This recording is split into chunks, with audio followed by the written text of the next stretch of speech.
The story begins in the faraway past when the world was overrun by demon creatures. These creatures were led by a single person. This powerful individual was known as the Supreme Demon Leader. He was the commander of demons, goblins, and all evil supernatural beings. His name was Nura Clan, and his name strikes fear in the hearts of all men. Years go by and that name still remains feared all around the world. In the present, we are introduced to our main protagonist called Rikuo Nura, who is the grandson of the infamous evil Nura Clan. However, he is very different from his grandfather. Rikuo is shy, timid, and small in stature, and while he is the third heir of the Nura clan, he doesn't actually want to claim it. Important to note, Rikuo, unlike his grandfather, is actually 3/4 human, and his yokai side only comes out at night. All the yokai look up to him as their new leader, but he struggles to live out such a future. We see Rikuo setting up a meeting with several yokai demons in his house. He reveals that he's gathered all of them here to tell them not to go into the abandoned building near his school, as he doesn't want any of their troubles to interfere with his school life. Before Rikuo heads to school, he is met by the scary Juuki. Juuki is a very powerful warrior that has deep connections with Rikuo's family. He goes inside to meet Nura Clan, who is now an old man, and they complain about Rikuo being too much like a human. Rikuo goes to his school, happy to just be a regular boy and live a normal life. While he is getting ready for class, he overhears some students talking about rumored yokai sightings nearby.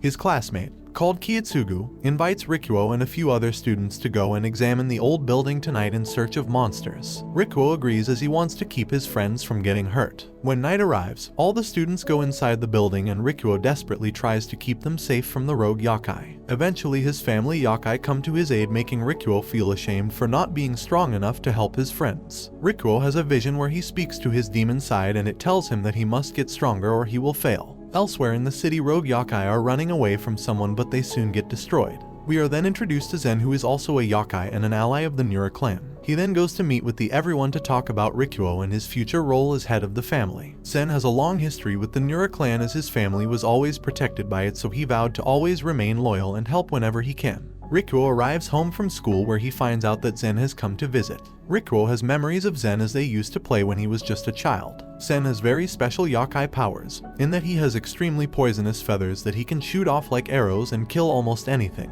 Zen and Rikuo have a chat about his future, and Zen is angry at him for not wanting to commit. Rikuo explains once again that he just wants to lead a normal life and being head of the clan does not interest him. Later in the day, Rikuo talks to one of his demon friends, and the demon explains that many yokai beings are not actually that strong, and they need protection just like humans, which is where the Nura clan comes in. Zen decides to leave the clan home, fearing for Rikuo and his future. On his way, Zen is attacked by a serpent yokai named Hebideyu. This yokai decided to betray the clan and has arrived to kill Zen, but Rikuo suddenly joins the fight to save his friend. The serpent yokai viciously attacks them, and Rikuo transforms into his demon form. He is now a powerful warrior with white hair and a sword, and with ease he manages to defeat the enemy yokai and save his friend. Meanwhile, a drunken man is walking down the street when he notices something strange in a dark alley. He goes to investigate and ends up finding a deceased woman and an evil-looking man with a scary smile. On the other hand, Rikuo enjoys his time at school, but his friends seem overly obsessed with demon activity, even planning another trip to his mansion, as it is rumored to have many yokai there. Rikuo also notices that one of his classmates, called Yura, is really into yokai stories, and she seems like a mystery. After school, Rikuo talks to his yokai helpers and directly instructs Oikawa to keep his friends safe from other yokai through the night. When Rikuo returns home, he finds all the yokai having a giant party in the house,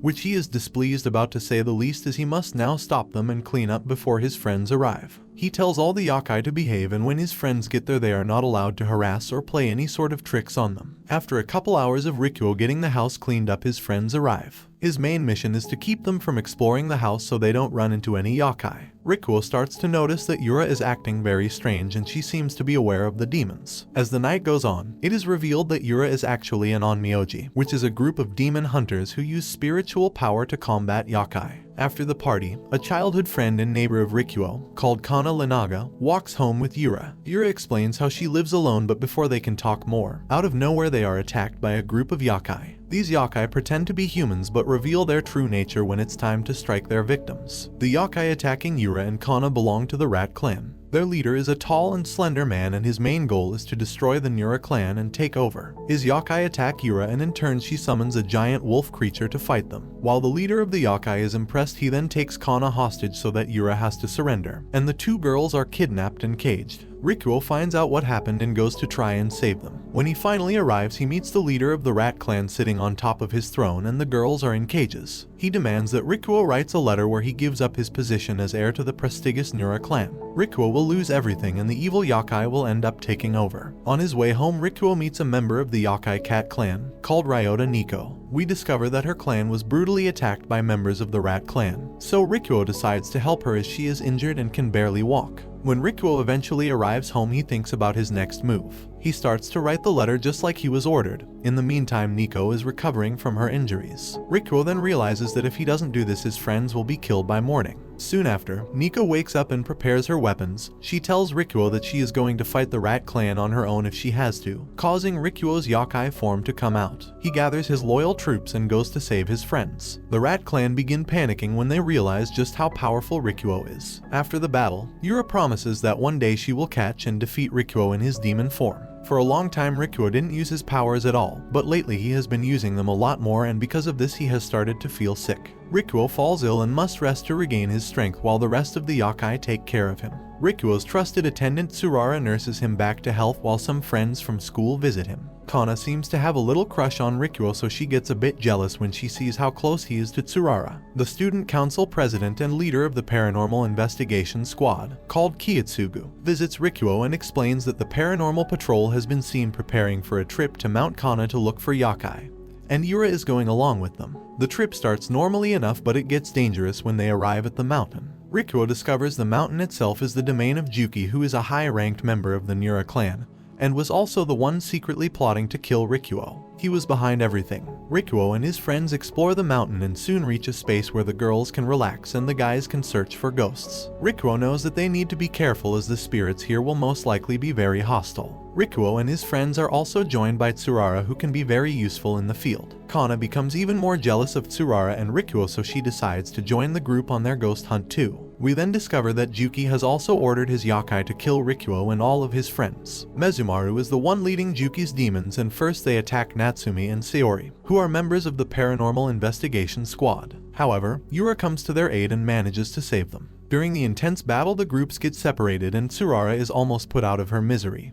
But at the last moment, Rikuo shows up and saves her. He then prepares to fight the demon in front of him and defend his friend. On the other hand, the demon is happy that he has a challenge. Meanwhile, Yura has to defend the girls when 3 new yokai appear. They approach the girls and they set them as their next targets. Eatabu, the physically strongest yokai in the Nura household, is looking all over for Rikuo but just manages to find 2 of his friends and goes back to the inn. Rikuo begins the battle with a yokai called Gazumari. This yokai tried to kill Tsurara and is excited that Rikuo wants to fight him as he enjoys the suffering of others more than anything. In the meantime, Kana is totally unaware of the situation outside and is slowly walking through the inn looking for Rikuo. As she climbs the stairs, she notices strange shadows moving around. She gets scared, but it turns out that it's Rikuo carrying a wounded Tsurara. Rikuo tells Kana to take care of Tsurara as he must go outside and do something. Rikuo runs out to find Juki and finally fight him face to face. In a flashback, Juki's motivations and past are revealed. A long time ago, he was merely a normal human known by the name Yumekamaru. He was a noble child and was fantastic at everything. He could master any skill in a very short time and brought much respect to his family. But soon everything fell apart when his father tragically died and his mother left to live out her days in a monastery as she couldn't bear to take care of a child all on her own. Years went by and Yumekamaru had lived all by himself. One day he got news that his mother was sick, so he decided to go and visit her. He had a long journey ahead of him but ever so badly wanted to see his mother one last time.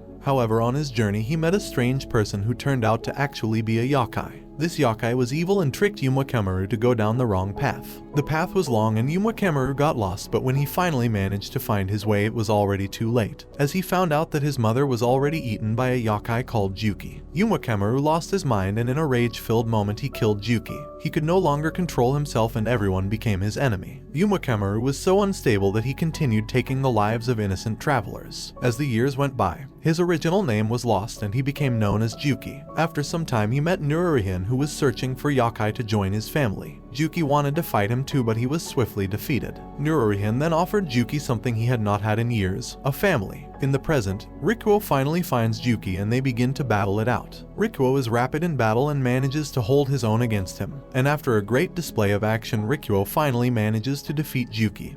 But he does not kill him. Juki begins to feel sorry about his actions as he betrayed the only family he had. But he only did it because he truly thought he was doing the right thing. Juki is overwhelmed with guilt and decides to take his own life. But Rikuo manages to stop him just in time and tells him that even if he betrayed them, he still thought about the clan and what's best for it. Rikuo then forgives Juki and tells him to return to the clan with him. He decides that it's time he stepped up and led his clan to a better future. He goes to meet his grandfather and announces that he will become the leader when it's time. Rikuo also declares that Juki will be forgiven for his crimes and accepted back into the clan, making his grandfather extremely proud and happy, as this means the prestigious clan is in safe hands. Some time passes and Rikuo is getting more and more comfortable preparing to become the leader of his clan. Meanwhile, Kana starts to have some issues of her own. While at first glance Kana seems like a regular girl, her life was actually filled with problems. When she was just 6 years old, she found a mirror that was possessed by a yokai. This yokai was terrifying and had its eyes only set on Kana. The yokai promised that when Kana reaches the age of 13 it will return and take her away forever. That time has now come and Kana gets trapped in a mirror dimension, lost and afraid. She is running out of options but soon realizes that she can communicate with the her world. A spirit doll was gifted to her by Kiitsugu,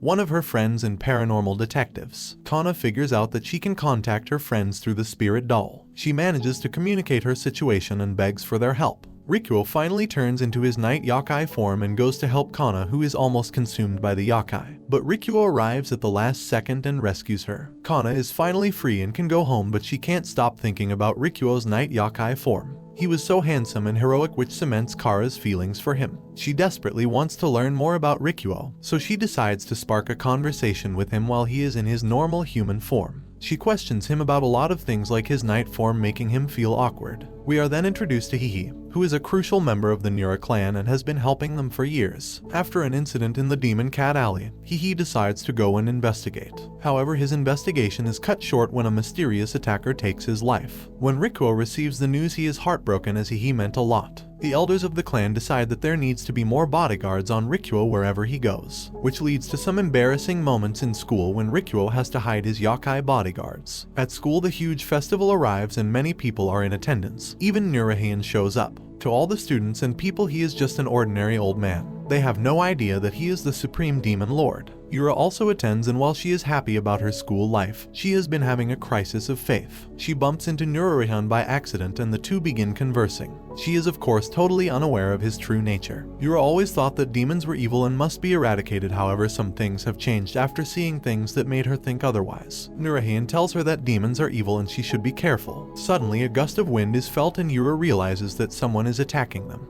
A deadly attack is launched directly at Nurahan, but Yura manages to get him out of the way. Several cloaked assassins show up around her ready to attack. These are the same people who killed Hihi previously. Yura stands her ground and with her magic she begins a battle with the assassins. It turns out that they are also yokai, but their plans are unknown. During the fierce battle, Yura gets distracted and Nurahan sees this as his chance. He unleashes his wrath onto the yokai and kills them in an instant, but after he vanishes into thin air, leaving Yura alone. Nurahan has decided to follow up the leads and find out what is truly going on. In the meantime, Rikuo goes back home where he is met by Tamezuki, the one who was behind the attacks. Tamezuki is very frightening and tells Rikuo that he should prepare himself as he does not have long left. Tamezuki promises that he will destroy the entire Nura clan and Rikuo. Rikuo is getting worried since his grandfather has been missing for a while. One of the yokai called Karasu Tengu is trying to search for the Supreme Commander but cannot find him anywhere. Rikuo is also worried because he now knows that the Nura clan is in serious danger. While drinking tea, he remembers his conversation with the father of Tamezuki, who is called Inugami Jiabu Danuki, and his promise to destroy the clan. Rikuo decides that he must be brave for his fellow yokai to maintain order and peace until his grandfather returns. Elsewhere, Tamezuki meets with his demon warriors and they form a great plan of attack. Tamezuki wants to take charge of the clans now that the Nura clan has no leader, so he decides to send his yokai warriors into Nura territory. Their aim is to attack civilians so that the Nura clan has no choice but get involved. That same night, strange things begin occurring in the city. Buildings start falling over and people in the park become terrified after noticing the shadows. Yura is also there and feels an evil presence all around. Meanwhile, back at the Nura clan headquarters, everyone is discussing what their next move is. It seems that Tamezuki has decided to slowly take over their territory. So Rikuo says to his fellow yokai that they need to remain calm in order to figure out the best course of action. The following day at school, Rikuo is anxious the whole day. He knows that when the sun goes down, the war will begin. and he doubts if he is worthy and capable enough of leading the yokai in a full-scale battle. He meets with Yuka in school and she tells him that strange things have started to happen. The only good news is that so far the demons have not hurt any humans, but soon that might change. Rikuo goes back home with his bodyguards and they watch the sun go down. That same night, Tamezuki shows up with his demon warriors and announces that the war has started. Tamezuki declares that he is the lord of the 88 demon gods and his goal is to become more feared than even the Nura Clan. His demons are terrifying and even the yokai from the Nura Clan are scared of them. Rikuo tries to predict the strategy of his enemy, but before he can do so, a warrior in a red cloak shows up called Shaoe, who is part of the Hihi clan. He tries to defeat Tamezuki and his demons but fails miserably. One of the evil demons shoots fire from its mouth and burns part of the Nura clan's HQ.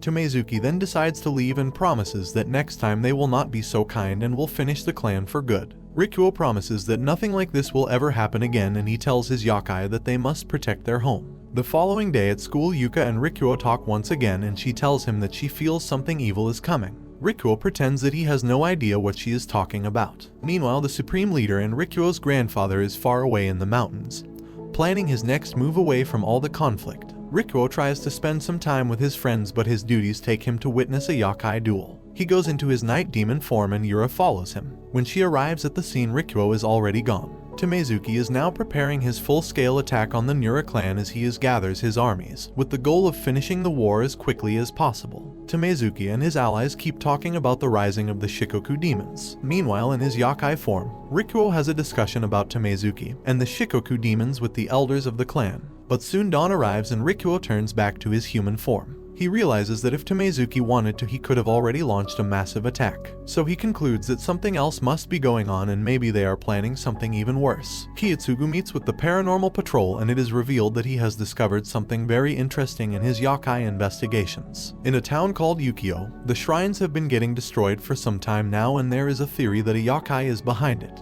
We then discover that Tamezuki and his demons have been going into town and destroying the shrines as it is part of their grand plan. Yura has actually also been doing her own investigation and she finds a destroyed shrine before the patrol arrives. Rikuo and Oikawa talk about what might have caused the shrine to be destroyed. Yura, on the other hand, is starting to notice strange behavior from Rikuo, so she starts to theorize that maybe he is having an affair with someone. The patrol group tries to split up and look for clues, but they do not find anything. After a while, Rikuo starts to realize that it's always better to stick together, as it may help him in his upcoming battle with Tamezuki and his forces. Meanwhile, Nura arrives in Shikoku where he meets with Inugami Jiabu Danuki. This is the supreme commander of the Shikoku region. He has come to talk with him to find a possible solution for his own troubles in his clan. That same night, another member of the paranormal investigation squad called Jiro finds Sadamogi, who is trying to put a deadly curse on Kiyotsugu. Sadamogi is saved just in time by Terurai Oni and Inyuhu, who are executives of the Yakuza Yokai in Shikoku. We also find out that Sadamogi is actually a Shikoku demon and he is hunting other demons trying to kill them. Some time passes and Rikuo is worried for the members of his clan as things get more dangerous. He spends time with his friends as much as he can, but he is worried a lot. Meanwhile, some of his demon warriors have managed to protect certain shrines from being destroyed.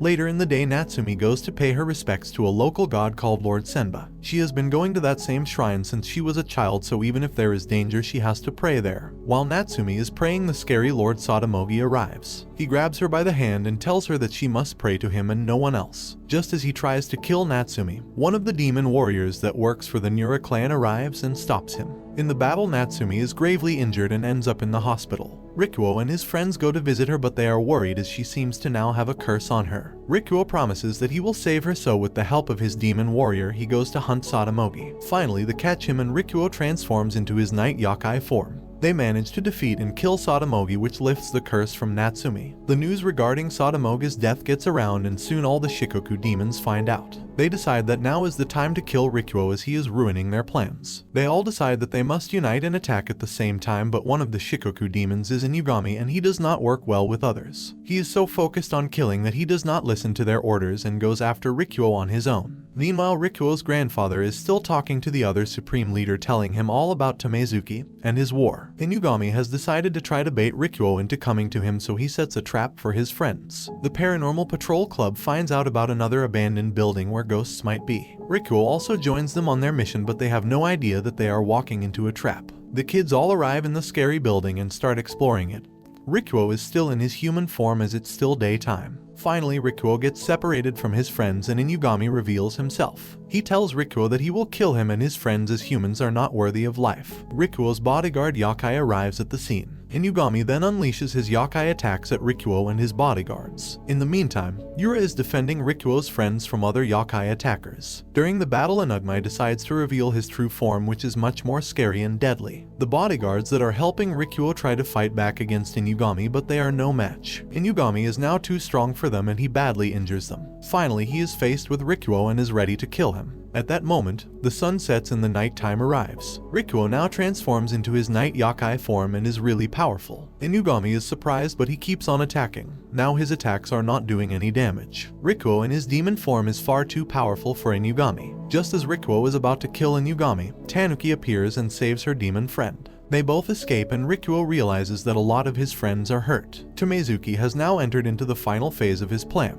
His demons have now destroyed almost every shrine in Ukiyo and all the local gods have been destroyed. The Nura Clan is weak as many of its members are either dead or injured. Now is the time to start the final attack. Tomezuki gathers all of his demons and they prepare for a giant attack against Rikuo's clan. Rikuo and the elders of the Nura Clan know that the war has officially started. Finally, after some preparations, Rikuo decides that he will lead his armies and stop Tomezuki. Rikuo talks to his yokai form once more and he promises that one day he will become a great leader. His yokai form still thinks that Rikuo has a lot to learn. Rikuo now transforms into his demon form and he prepares his soldiers for battle. Rikuo and his yokai arrive and the final war begins. Many demons start to fight each other and Rikuo in his night form is really powerful and deadly. Rikuo is looking for Tomezaki and he is trying to hunt him down. They finally meet and start to fight and Rikuo seems to be stronger. Their fight is interrupted when one of the demons working for Tomezaki, called Yasuzumi, gets involved. Yasuzumi is extremely powerful and he manages to injure Rikuo badly. Yasuzumi has the special power to blind her victim, which proves to be a big problem for Rikuo. Tomezaki then offers Rikuo a place to join him in his conquest, but Rikuo refuses as he believes that Tomezaki is truly evil. So Tomezaki decides that he has had enough of the talking and goes in for the kill. In the meantime, Tsurara has been trying to find Rikuo for a while, but in the midst of the battle she got lost. She arrives just in time and saves Rikuo from certain death. Yasuzumi then attacks Tsurara and blinds her as well. Tsurara and Rikuo are now both blind, but they manage to continue fighting and they defeat many of Tomezaki's soldiers. Tsurara finally manages to break the spell that Yasuzumi has put on her. Tsurara uses her freeze powers and freezes Yasuzumi. Rikuo leads his clan to fight the Shikoku Yokai. The Shikoku Yokai want to kill everyone and be the only rulers of the demon world. Tomezaki realizes that he is losing the battle, so he decides to take drastic measures. Using a cursed hammer, he begins slaughtering his own soldiers to absorb their power and use it for himself. Everyone is stunned by this as Tomezaki shows he has no care for his own soldiers at all. Inugami takes Kana as a hostage, but she is soon saved. Tomezaki then defeats Inugami to absorb his powers. Finally, Rikuo faces off against Tomezaki, who is now fully powered up. Rikuo communicates with his other half and they agree to work together and rule as the clan leader. Rikuo finally accepts full responsibility, which gives him an edge in battle, and the final fight with Tomezaki begins. Now as he has grown and matured, Rikuo can fight Tomezaki even if his form runs out. And this brings the anime to an end. Don't forget to like and subscribe if you enjoyed, and turn on the notification bell so you never miss out on another video. Until next time, take care.